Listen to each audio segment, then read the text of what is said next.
राधे राधे। जय श्री कृष्णा। जय भोलेनाथ की। आशा करती हूँ कि आप सब लोग बहुत बहुत खुश होंगे और स्वस्थ और मस्त होंगे और भोले बाबा की भक्ति में रमे होंगे। मैं इस समय बैठी हूँ सब्जी बनाने के लिए आलू की, और इसके साथ ही मुझे लगा कि मुझे टाइम नहीं मिल पाता है, तो क्यों ना काम करते करते बात की जाए। आज हम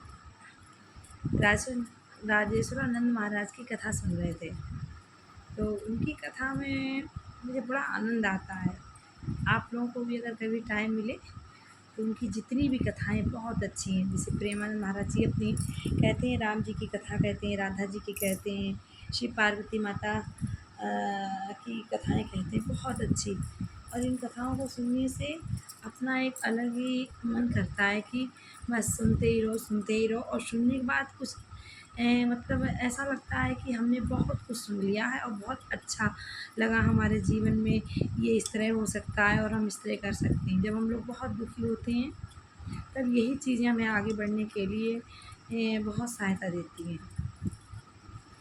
माता पार्वती और शंकर जी के विवाह के उपरांत की ये कथा है।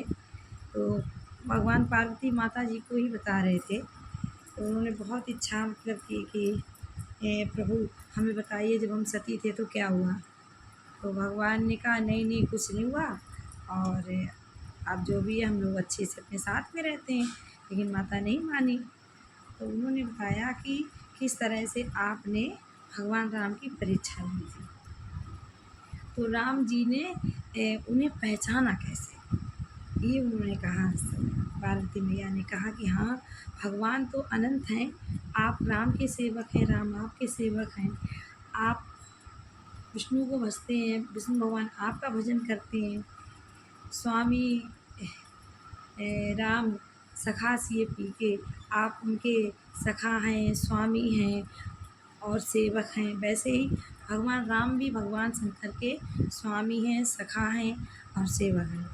तो पार्वती मैया से जब ये कथा चली तो बहुत अच्छा प्रसंग उन्होंने कहा कि जब सती मैया जो थी परीक्षा लेने के लिए गई और उन्होंने सीता का वेश धारण कर लिया।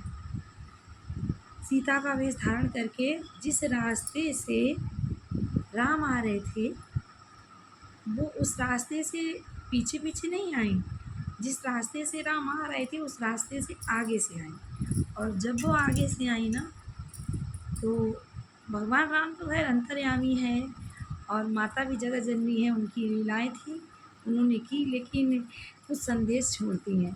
तो भगवान राम ने जब देखा तो उन्होंने कहा सीता तो हमेशा हमारे पीछे चलती है और मेरा अनुगमन करती है, आज सीता आगे कैसे चल रही। उन्होंने देखते ही समझ लिया कि हमारी जगत जननी माँ सती मैया आई हुई है। तो लक्ष्मण से उन्होंने यही कहा कि देखो सती माता आई हुई हैं लक्ष्मण, इन्हें प्रणाम करो। तो उन्होंने इस तरह से पहचान लिया। पार्वती जो जी थी उन्होंने कहा कि प्रभु जब इतने अच्छे से भगवान राम आपका अनुसरण कर रहे हैं और आप भगवान राम का अनुसरण करते हैं, और गरुड़ गरुड़ जी जो हैं भगवान विष्णु के हमेशा साथ ही रहते हैं, उन्हें भी मोह हो गया था। तो हमें तो फिर इस तरह से जब समझ में नहीं आया कि वो आपके पार ब्रह्म परमेश्वर हैं और भगवान हैं, तो हमें भी भ्रम हुआ या जो भी कह सकते हैं। तो शंकर जी ने कहा कि जब गरुड़ जी को अभिमान हुआ और गरुड़ जी भी समझ गए कि ये हमारे भगवान नहीं हो सकते, इनके हाथ से कौवा रोटी छीन छीन के भाग रहा है, ये कैसे भगवान है। तो गरुड़ जी को भी मोह हो गया। तो गरुड़ जी जो थे ब्रह्मलोक में गए, विष्णु लोक में गए और वहाँ से शंकर जी के पास गए। तब शंकर जी ने उन्हें भेजा काकभूषण जी के पास, यानी कौवा के पास। अगर ब्रह्मा जी भी उन्हें समझा सकते थे, उनके भगवान राम की जो भी बात थी उन्हें अच्छी तरह समझा सकते थे, लेकिन उन्होंने नहीं समझाई। उन्होंने कहा अगर हम समझाएंगे तो सब ये कहेंगे ब्रह्मा जी तो महान ज्ञानी हैं और इनके 4 मुख हैं, वेद शास्त्र वेद तो ब्रह्मा जी की देन है, उनके साथ ही रहते हैं, तभी इन्होंने समझाया, इनकी समझ में आ गया। तो गरुड़ का अभिमान और बढ़ जाता। फिर जब वो ये शंकर जी के पास गए, अगर शंकर जी समझाते तो ये कहा जाता कि शंकर जी तो सर्व देव हैं और उन्होंने समझाया, तो मतलब तब भी गरुड़ का अभिमान ही हो जाता। तब उन्होंने किसके पास भेजा, इन्हें कौवे के पास। तो जीवन में जब हमें हम लोगों पे ज़्यादा अभिमान चढ़ जाता है ना, तो हमें फिर कहाँ भेजा जाता है, जहाँ पे हमें ये समझ में आ जाता है कि अरे ये तो हमसे इतना नीचे डाउन है और फिर भी हमसे आगे जा रहा है, तो हमारी कहाँ पे गलती है, हमें देखना चाहिए। ये कथाएँ बहुत अच्छी लगती हैं और आगे हम जब भी सुना करेंगे तो हम अपने ब्लॉग में ज़रूर कथाएँ सुनाया करेंगे।